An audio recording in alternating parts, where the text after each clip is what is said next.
Thank you Sonal. Ratlam की बात करते हैं तो इस शहर की मशहूरियत तमाम चीज़ों से है।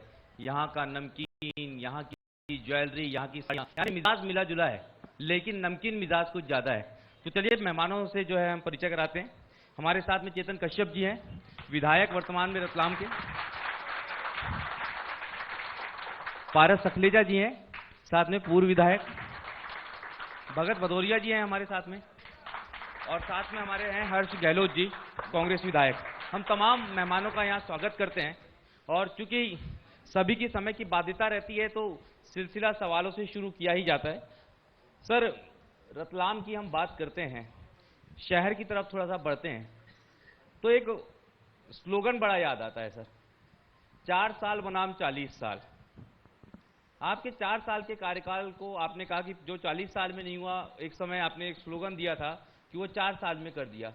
तो कुल जो आपका कार्यकाल रहा उसमें इतनी कैसी तस्वीर बदल गई कि वो 40 साल पीछे रह गए आपके कार्यकाल से? 4 साल व 40 साल का स्लोगन पिछले कार्यकाल के समय नई दुनिया ने दिया था जी, और अब 10 साल हो चुके हैं। इसीलिए और रतलाम अपनी जगह पे, जब आप रतलाम में आए होंगे तब जब से प्रारंभ हुए रतलाम में घुसे हैं, वहाँ से आपने यहाँ तक देखा होगा। और रतलाम को बदलने के काम में हम लोग लगे हुए हैं और काफ़ी बदलाव रतलाम नगर में हुए। ये जो 4 साल बनाम 40 साल था, उसके बाद 10 साल और हो गए। इन 10 सालों को भी घटा देते सर, भारतीय जनता पार्टी के तमाम बड़े नेता इस दौरान रहे, उन्होंने भी कुछ काम नहीं किया सर। हिम्मत कोठारी जी रहे, मंत्री थे वो, तो भारतीय जनता पार्टी की सरकार रही, लेकिन आपको लगता है कि सिर्फ आपके कार्यकाल में ही काम हुआ? हमेशा से अपने कार्यकाल की बात करी जाती है, पुराने कार्यकालों की भी इतिहास बताया जाता है, और पुराने कार्यकाल जो रहे वो कांग्रेस के ज़्यादा रहे। भारतीय जनता पार्टी का कार्यकाल बहुत छोटा था। विधायक हमारे वरिष्ठ नेता हिम्मत कोठारी जी जरूर रहे, और उनके कार्यकाल में कई चीज़ों का आधारशिला रखी गई, परंतु एक बार 2.5 साल की सरकार में वो रहे, और एक बार वे 5 साल की सरकार में 3 साढ़े 3 साल मंत्री रहे। तो निश्चित उन्होंने उस समय में अपने संघर्ष के साथ में कई विकास के कार्यों की रतलाम में नींव डाली थी, परंतु लंबा कार्यकाल अगर शासन का देखें तो वह शासन का कार्यकाल पूरा कांग्रेस का शासनकाल था। चेतन कश्यप जी ने सर नकार दिया है आपको भी और आपकी वर्तमान पार्टी को भी, आपके उस कार्यकाल को बतौर निर्दलीय, और साथ में आपकी वर्तमान पार्टी के तमाम कामकाज को आप लोगों ने कुछ किया ही नहीं। ये तो इनका कहना है जी। अगर चेतन कश्यप जी के गणित को देखें कि 4 साल बराबर 40 साल, तो फिर 10 साल बराबर 100 साल होने थे, तो क्या आजादी के पहले चले जाएंगे? ये हमको तो देखिए ऐसी गणित आती है जहां सच्चाई कम हो, झूठ ज्यादा हो।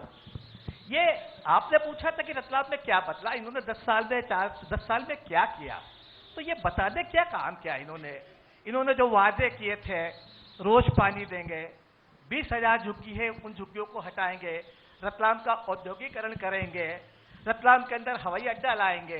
एक बता दें, ये तो छोटी छोटी बातें, ऐसी लंबी फहरिस्त है इनके वादों की। एक बता दें कि मैं यहां तक आश्चर्यजनक है कि ये जो वादे करते हैं, मुख्यमंत्री जी को भी चिट्ठी लिख के याद दिलाना पड़ता है इनको। मुख्यमंत्री जी से 7 जुलाई की सभा के अंदर जब महापौर का चुनाव था, आपने कहा कि रोज पानी देंगे, मुख्यमंत्री से किलवाया कान में फूंक मार के। ये पहले से भी कह रहे 10 साल पहले से कि रोज पानी देंगे। फिर जब मुख्यमंत्री जी अगर भूल गए तो माननीय को चिट्ठी लिखना पड़ी।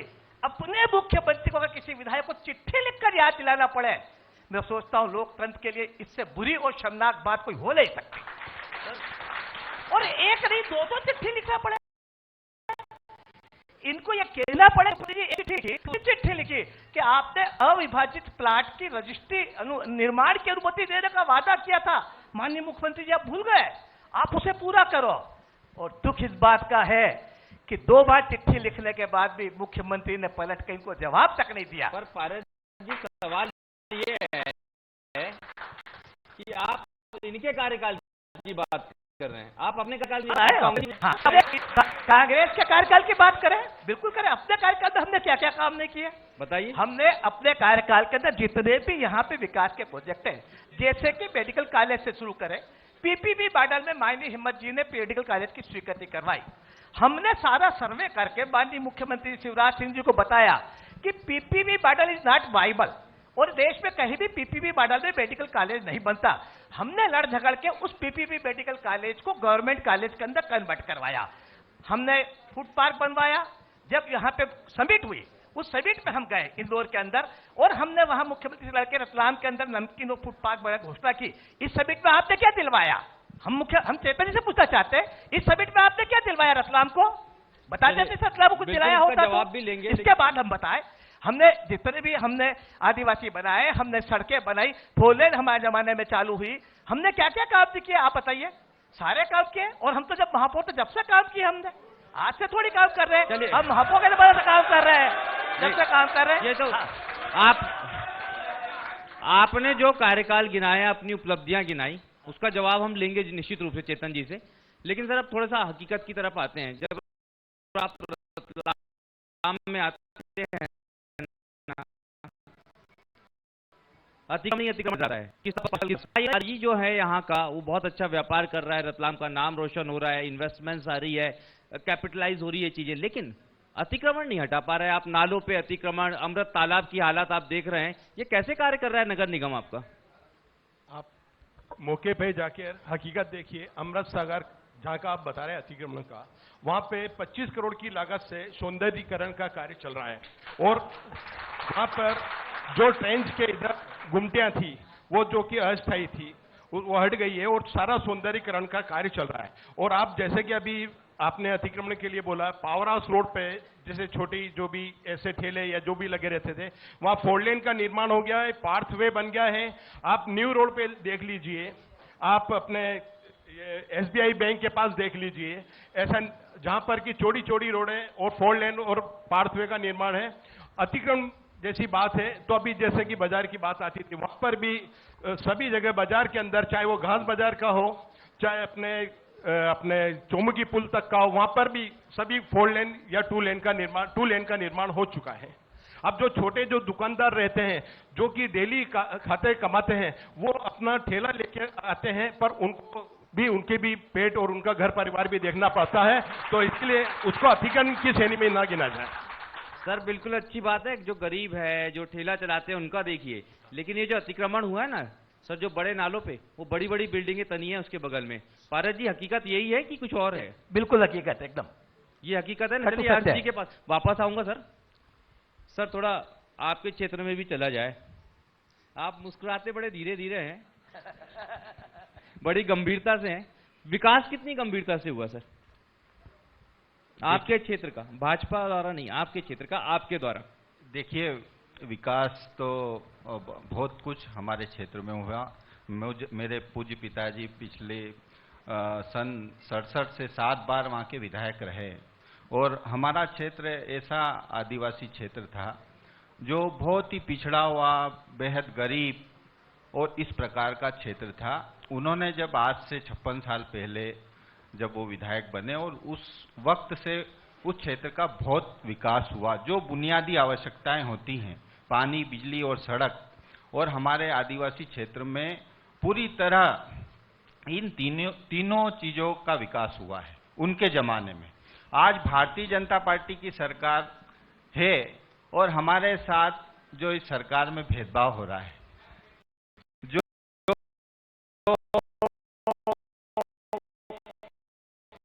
बजट में जो आ रहा है, बजट जिस प्रकार के विधायक हैं, वहीं बजट का आवंटन होता है। सेलाना, आलोट कांग्रेस के विधायक हैं, वहां पर हमको न तो सड़कें दी जाती है, न कोई स्वास्थ्य सुविधाओं के लिए जो हमसे कोरोना काल में प्रस्ताव मांगे गए उसमें भी भेदभाव किया गया। तो विकास जो हमारे विधायक निधि से या जिस प्रकार से हम सड़कों पे लड़के और ये कर सकते हैं, वो विकास हमने किए हैं, तालाब बनाए हैं हमने। मेरी विधायक निधि से मैंने जो हमारे क्षेत्र में बिजली की काफ़ी कमी है, ट्रांसफार्मर हमारे क्षेत्र में बहुत कम है, वो पहाड़ी क्षेत्र है, तो मैंने गत वर्ष की पूरी विधायक निधि ट्रांसफार्मर में दी, ट्रांसफार्मर लगाए। जिस धीमी गति का समाचार आप पढ़ रहे हैं ना, मुझे लगता है उतनी धीमी गति का विकास हुआ है।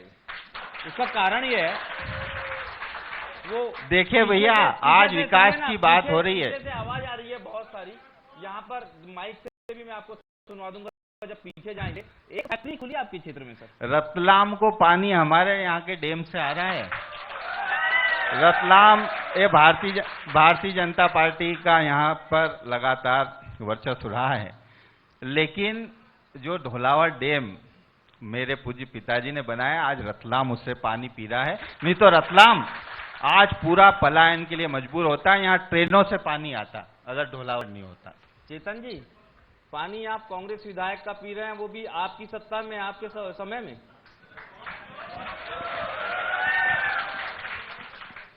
पानी के ऊपर किसी एक क्षेत्र विशेष का अधिकार नहीं रहता है, और मेरे ख्याल से पूरे देश में ही हर नगर में पानी पास की किसी विधानसभा से आता है।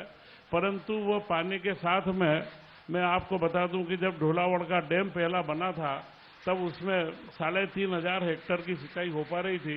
इसके बाद उनकी नहरों में प्लास्टिक लगवा करके और उसका पूरा जो लीकेज बंद करा, और उसके बाद आज 6,500 हेक्टेयर की सिंचाई ढोलावड़ से राउटी क्षेत्र में करी जा रही है। चलिए एक बार फिर मैं आता हूं भगत जी, थोड़ा सा सवाल कठिन सा है आपके लिए। ये बड़ी मुश्किल नहीं हो जाती है आपको, डागा जी के साथ जाएं, चेतन जी के साथ जाएं, पोरवाल जी के साथ जाएं?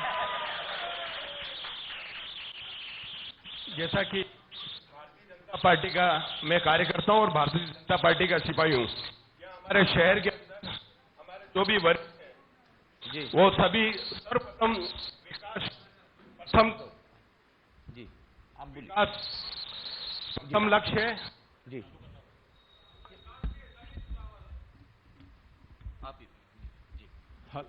विकास प्रथम लक्ष्य है। हमारे रतलाम शहर के अंदर जैसा कि आपने बताया, गुटबाजी शरी की कोई बात नहीं है।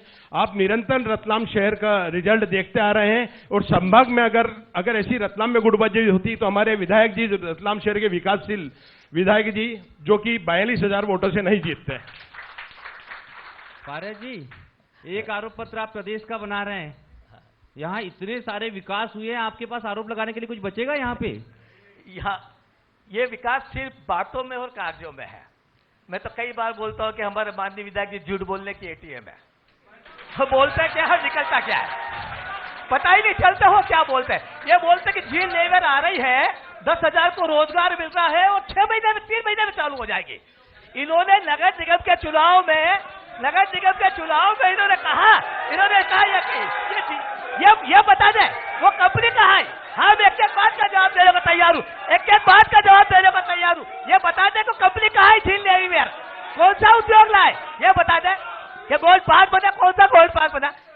ये कंपनी इंदौर में चली गई, जो कंपनी रतलाम में खोल रहे थे, और मेयर के चुनाव में जिस कंपनी का लॉलीपॉप देख के बड़ी मुश्किल से अपनी हार को बचा पाए, पूरे प्रशासन का उपयोग करके, पूरा सत्ता का उपयोग करके और मुख्यमंत्री से झूठ बुलवा के जिस आदमी ने अपनी हार को बचाया, इसलिए कि उनको पता था कि हार रहे। तो मैं पूछ रहा हूं, वो कंपनी कहाँ गई? वो कंपनी झील लेवर बदनावर में क्यों गई? बालू को क्योंकि आप बदनावर में इसलिए ले गए कि बदनावर में आपकी फैक्ट्री है। आप इतनी बड़ी बात करते हैं 10 साल से, ये बताए, ये इतने रोजगार की बात करते हैं, तो एक इंडस्ट्री रतलाम में क्यों नहीं डालते? तो बाहर इंडस्ट्री डालते, बदनावर में इंडस्ट्री डालते, वापी में इंडस्ट्री डालते, खोले रतलाम में इंडस्ट्री खोले ना, कौन रोक रही को रतलाम इंडस्ट्री खोलने से? दूसरों को कहते हैं, मेरी बात सुनिए, ये दूसरों को कहते हैं रतलाम इंडस्ट्री खोलो और खुद की इंडस्ट्री बाहर खोलते हैं। सुनिए तो, नहीं एक मिनट, हाँ मैं थोड़ा सा मुझे एक जवाब दे दीजिए।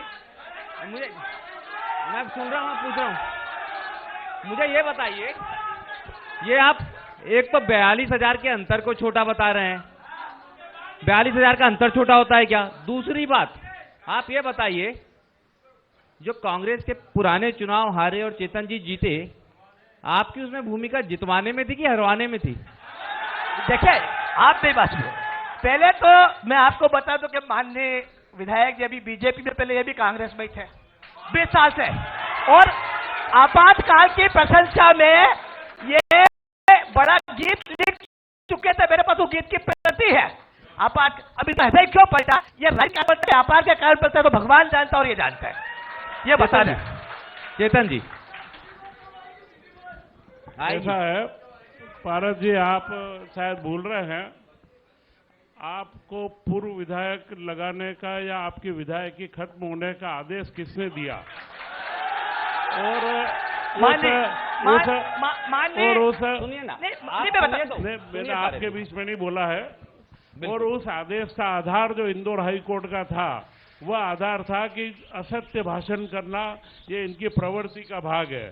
और इसके बाद, और जब वह मामला सुप्रीम कोर्ट में भी गया तो न तो आप हाई कोर्ट में पेश हुए और न सुप्रीम कोर्ट में पेश हुए। असत्य बोलना ही आपका कार्य है। एक असत्य और इन्होंने बोला है कि मैं पहले कांग्रेस में था।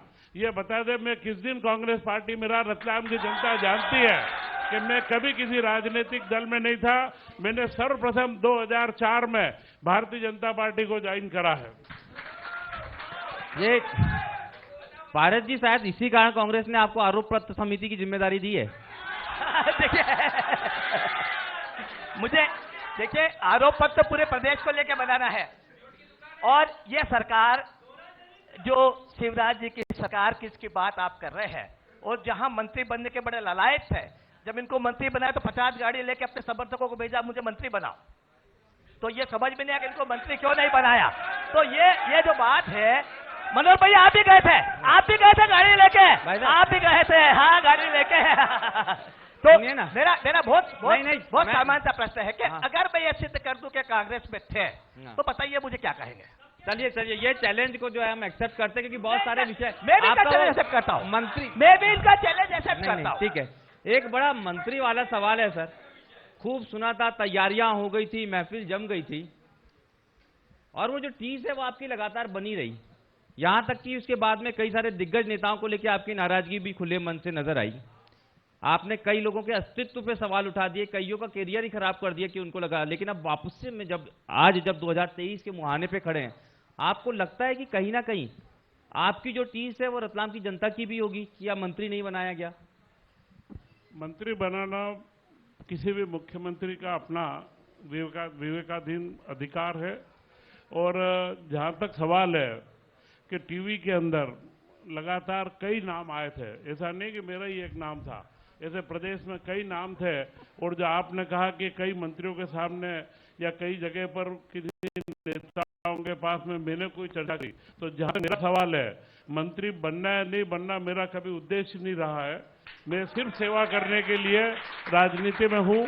और न मैंने कभी, न तो रतलाम विधानसभा लड़ने का टिकट मांगा था, और न मंत्री बनने के लिए मैंने कभी किसी के पास गुहार करी है, और न भारतीय जनता पार्टी का चरित्र है। यहाँ पर पार्टी अपना निर्णय लेती है और कार्यकर्ता उस कार्य को अंजाम तक पहुंचाते हैं।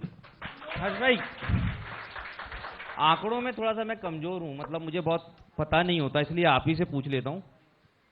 कांग्रेस ने रतलाम जिले से कब मंत्री बनाया था, जब भी उनकी सरकार रही? तो कांग्रेस ने 2003 में शायद मंत्री 98 में जी, 1998 में, और 2003 में भी महेंद्र सिंह कालू खेड़ा जी मंत्री रहे हमारे यहाँ, जब कांग्रेस की सरकार थी। 2003 तक वो मंत्री रहे।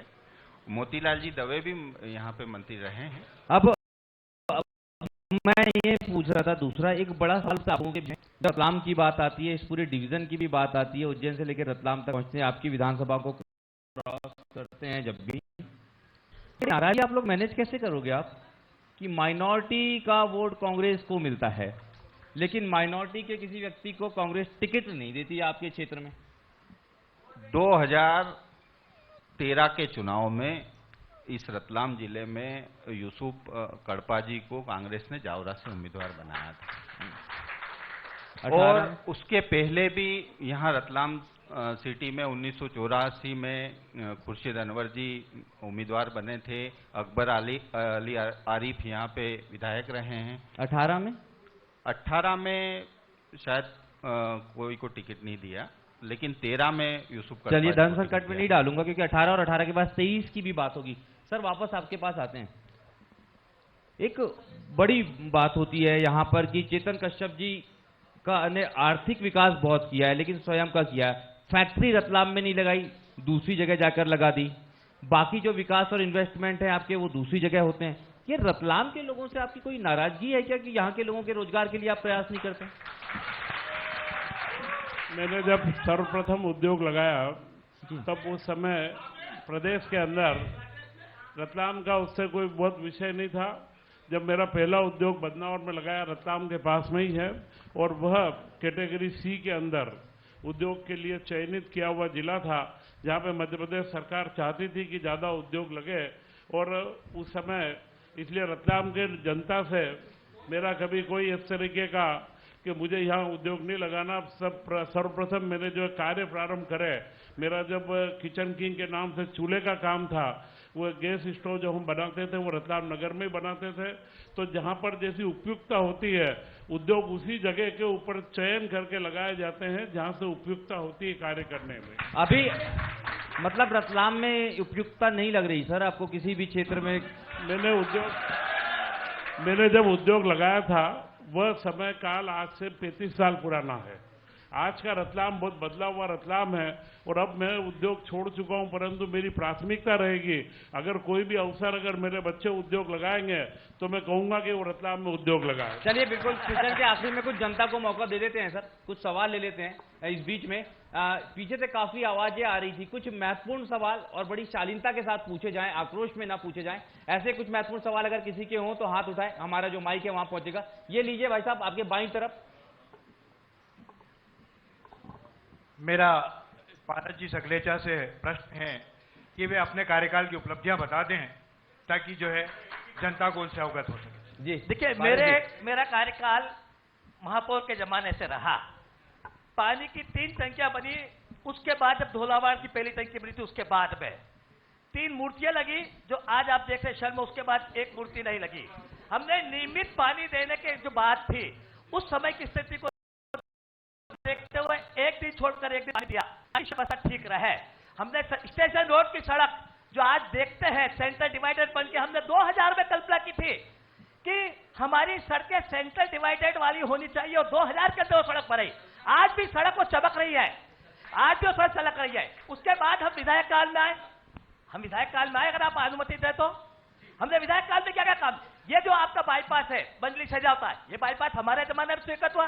ये मेडिकल कॉलेज हमारे जमाने में बना, ये वहां का बाईपास हमारा बना, ये हमारे जमाने में बना।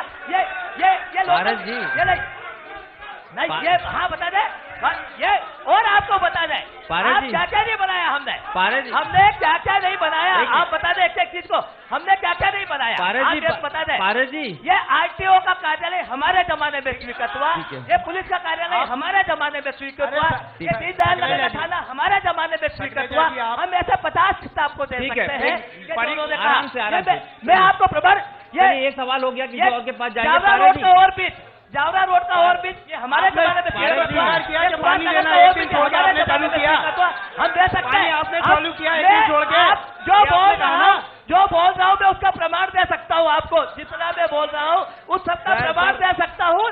लिखित में आपको आवेदन बता सकता हूँ कि मुझे लिख के दिया गया है।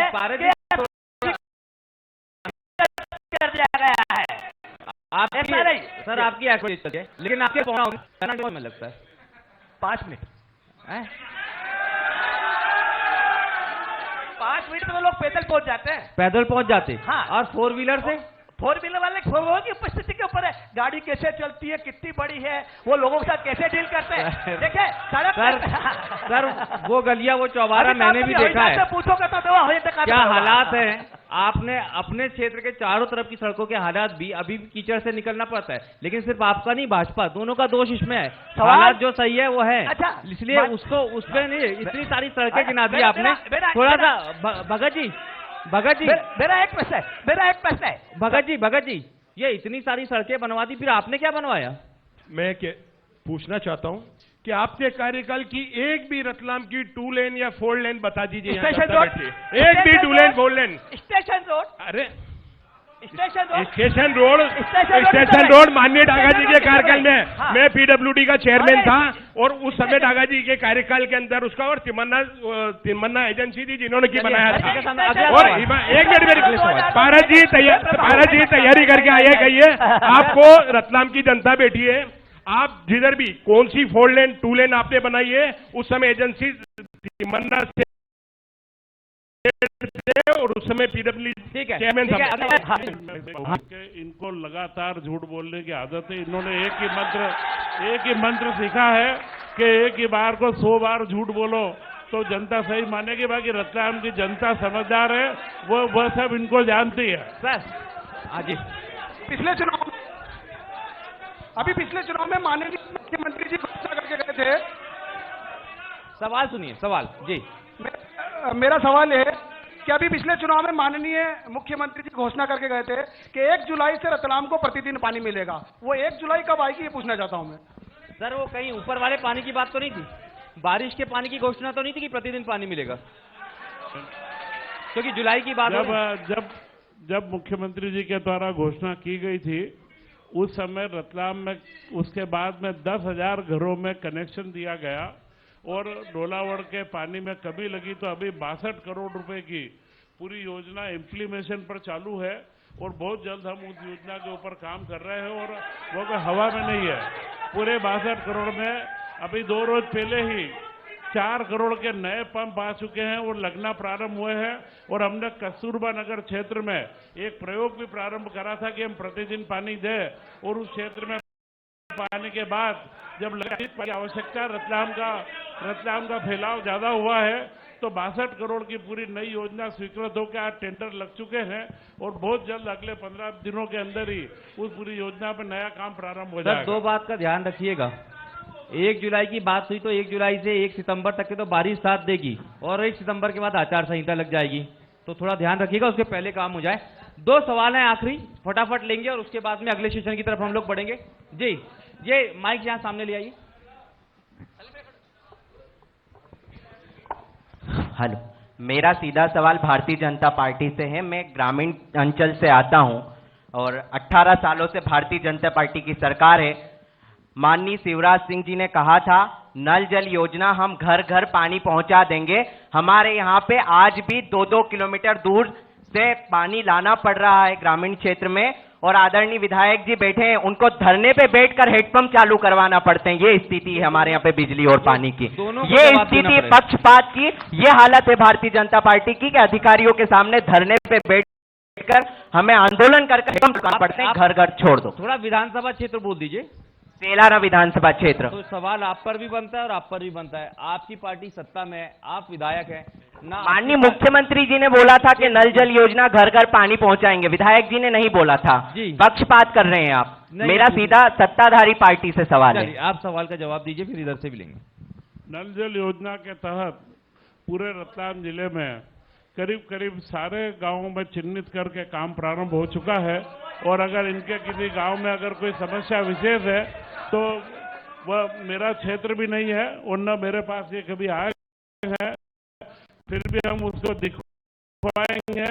अगर वहां पर कोई समस्या है तो बहुत जल्द वहां पानी पहुंचाएंगे। ये क्या हकीकत क्या है? तो बैठना पड़ा। हकीकत ये है कि मेरा क्षेत्र है, मतलब अधिकांश जगह हैंडपंप, नाले, कुएं, इस पे हम आश्रित हैं। पर सर सवाल ये है, मैं कोई पक्षपात नहीं कर रहा, बहुत ईमानदारी से पूछ रहा हूं, आप और आपके परिवार ने कितने साल वहां विधायकी की है? कुल विधायकी आपके और आपके परिवार की कितने साल की रही वहां? 40 साल। सर 40 साल में आप घर घर पानी नहीं पहुंचा पाए। ये 40। ठीक है, आखिरी सवाल ले लीजिए, आखिरी सवाल सेशन का है ये, जो भी जाए माइक वहां पे पहुंचाए। जी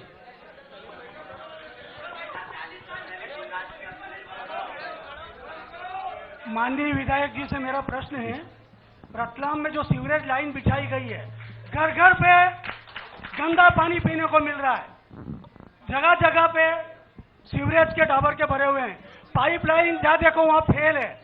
और एक आपने अभी आज जो कहा है कि आपके विधायक काल के अंदर यहाँ पे जो भी उद्योग लगेगा मेरे पुत्र लगाएंगे, तो आप विधायक है तब आप नहीं लगा सकते क्या? विधायक आप है, आपने कहा मेरे पुत्र जब अब लगाएंगे उद्योग वो लगाएंगे।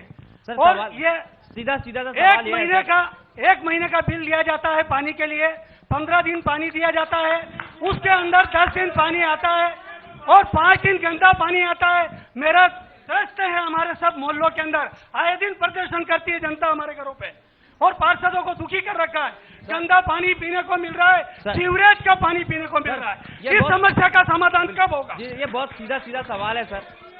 पीने लायक पानी नहीं मिल रहा, क्यों नहीं मिल रहा? इतना बड़ा शहर, नगर निगम क्षेत्र, 10 साल से आपकी सत्ता, केंद्र में आपकी सरकार, ट्रिपल इंजन की सरकार, रतलाम से लेकर दिल्ली तक।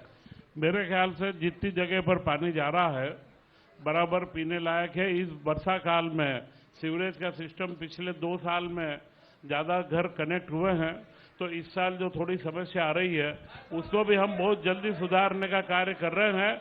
अगर क्योंकि कोई भी नया प्रोजेक्ट लगता है तो शुरुआत के साल 6 महीने के अंदर जो समस्याएं, जिनको टीचिंग प्रॉब्लम बोलते हैं, वह समस्याएं हैं और जिनका समाधान हम कर रहे हैं। उस समस्या को हम नकार भी नहीं रहे हैं, परंतु हर घर में साफ सुथरा पीने का पानी आ रहा है।